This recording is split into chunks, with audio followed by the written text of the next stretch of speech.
Right, okay, well, let's get going. Three categories, one on top of the other: metaethics, moral realism, and ethical naturalism, each a different level of abstraction. So, metaethics at the top, moral realism as part of that, and ethical naturalism as a part of moral realism.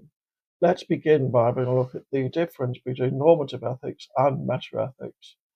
And before the 20th century, most ethical theories were normative. They tried to answer the question of what to do if you wanted to be moral. Natural law, Kantian ethics, utilitarianism, and situation ethics, all the things we looked at in year 12, they're all normative theories. A norm is an accepted standard for guiding behavior. But there's another category of moral theory. Metaethical theories ask about the language of normative ethical theories. How are words like good, bad, ought, right, and wrong used when ethical statements are made? Meta means above or at a higher level of explanation. Metaethical theories arose in the 20th century as part of a new philosophical focus on the analysis of language as a way of solving or dissolving long-standing philosophical problems. So philosophers like Wittgenstein and J.L. Austin were at the center of that. Members of the 1920s Vienna Circle, for example, we looked at those under the philosophy section of the course, held that statements which are neither empirically verifiable nor analytic are meaningless. Ethical statements are neither empirically verifiable nor analytic. So what meaning do words like good, bad, ought, right, and wrong have, if any? Well, there are two alternatives. Let's look at each in turn. The first one is that moral judgments are facts and are objectively true.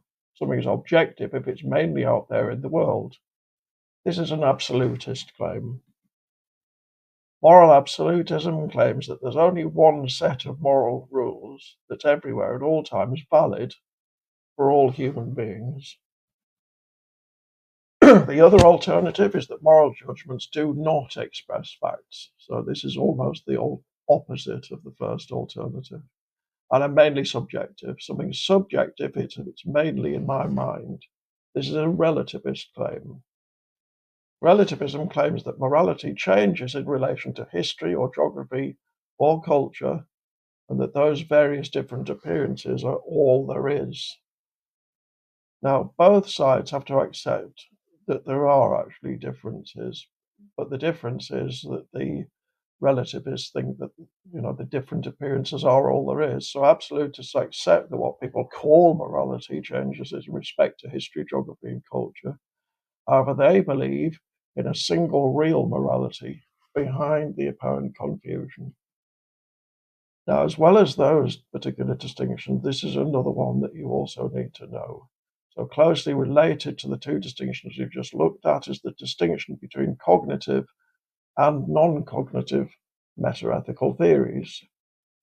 Cognition is a word that means knowing. It appears in the common word recognition to recall that you know something or someone. A cognitive metaethical theory is one that deals with the knowable via propositions, sentences that are capable of being shown to be true or false. Non-cognitive theories claim that ethics doesn't deal in knowledge, whatever the outward appearance, that it's really about phenomena like emotions, intuitions, or commands and recommendations.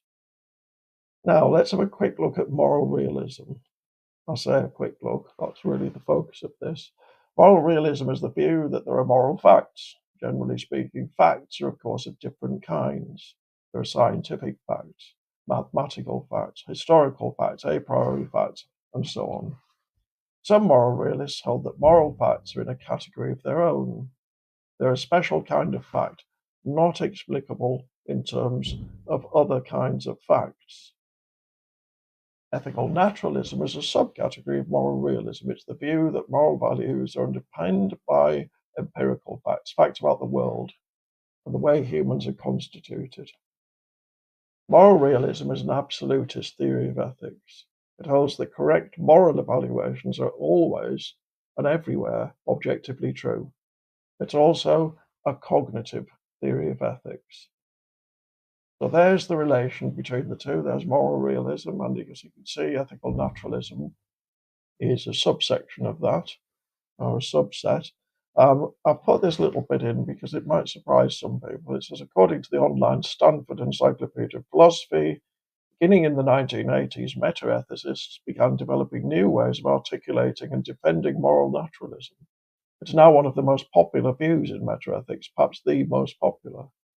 So a lot of sixth form students are sometimes surprised that relativism isn't actually top dog. So it's worth just a little bit of a reality check, maybe, if the Stanford Encyclopedia of Philosophy is correct. But let's move on. There's another question here. Can moral realism ever be relativistic? Now, I've said no, but actually, as an A-level student, you may have come across an argument in Michael B. Wilkinson and Michael M. Wilcoxon's Religious Studies for A-level Year 2, the effect that ethical naturalism can be relativistic. It goes like this. A relativist naturalism is quite easy to construct. Suppose we take the view that the right thing to do is that which my society takes to be the right. It would follow that in any society that practiced cannibalism would be the norm, a natural fact of that society. The good would be following the norm, but in a non-cannibal society, the norm would be different. If one's ethical belief is that the good is that which is approved by my own society, then what the society believes is a simple natural fact of the world, which can be easily discovered by the normal methods of social science. Cultural relativism is itself a naturalist theory, because it takes the views of a given society as a straightforward fact.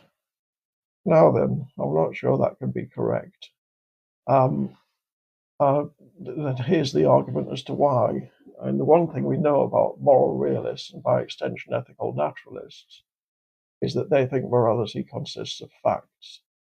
If something is a fact, it cannot entail additional facts that are inconsistent with one another. So if 1, x is a triangle, it cannot be 2, its internal angles add up to 180 degrees, and 3, its internal angles add up to 540 degrees. Similarly, if that which is approved by my own society implies both the enthusiastic acceptance of cannibalism and its horrified rejection, then at least one of those two implications must be wrong. On the other hand, it is true, as Wilkinson and Wilcoxon state, that what the society believes is a natural fact of the world, which can be discovered by social science. Only a moral realist would probably say that this is a sociological fact about what a society calls morality. Different societies call different things moral, but this is no different to societies calling different things true. If their various claims contradict one another, they cannot all be correct, and perhaps none of them are. Now, we haven't really looked at this so far, but it is obviously the question. Why would anyone think there are moral facts? Well, let's have a look at this, and maybe after the several steps that are in here, it might become a little bit clearer. Philosophers agree that the world consists of actions on the one hand and events on the other. Actions are things that are intended. For example, someone pushes another person over.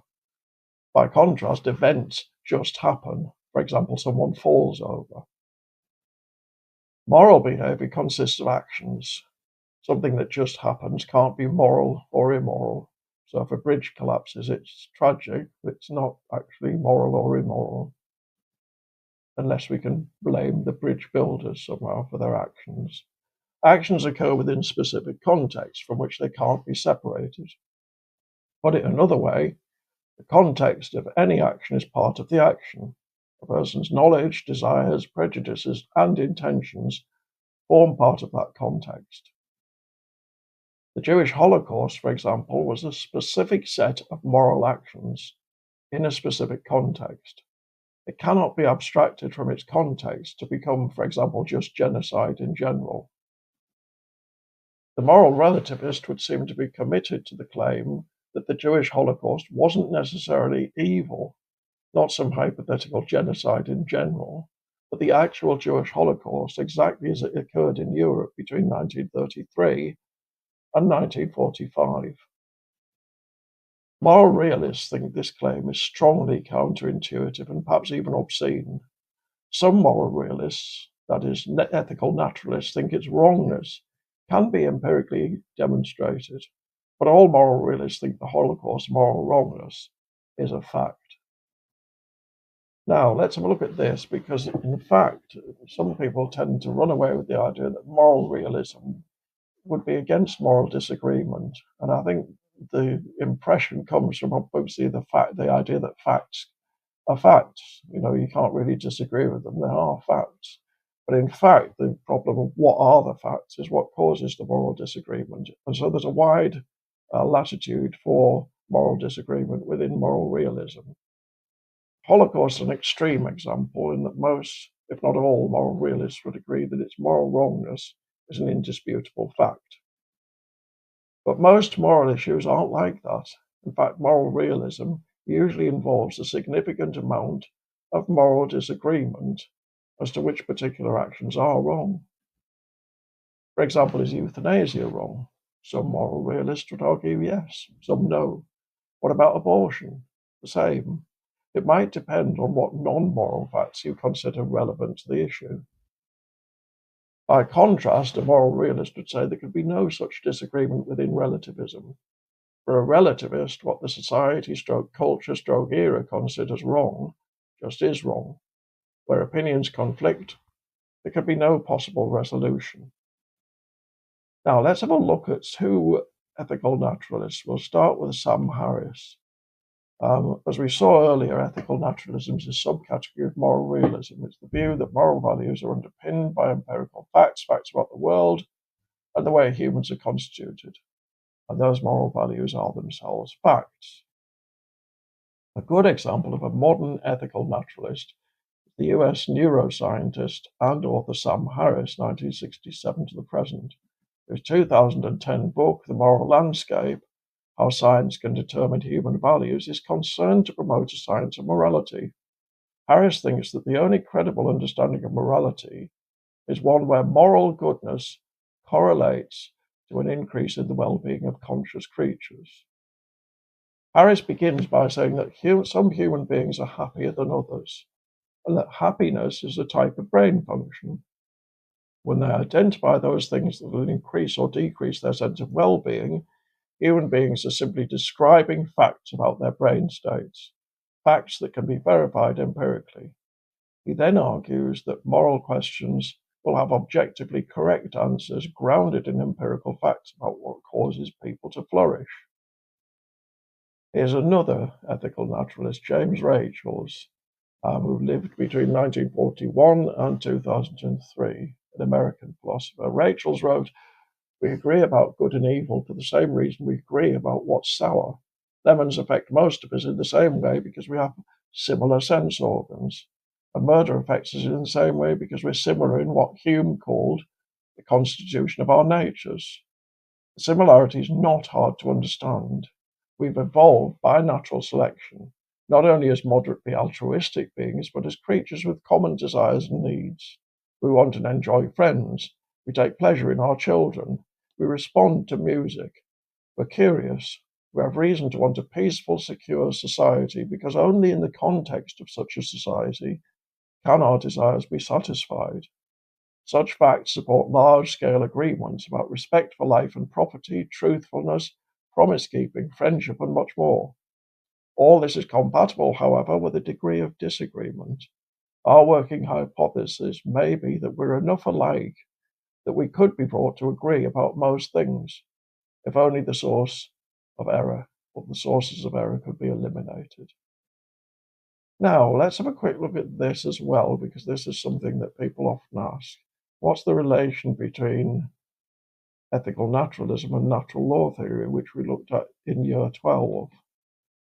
Firstly, natural law is a normative ethical theory. It tells you how to behave if you want to perform morally good actions, and what sort of thing morality is.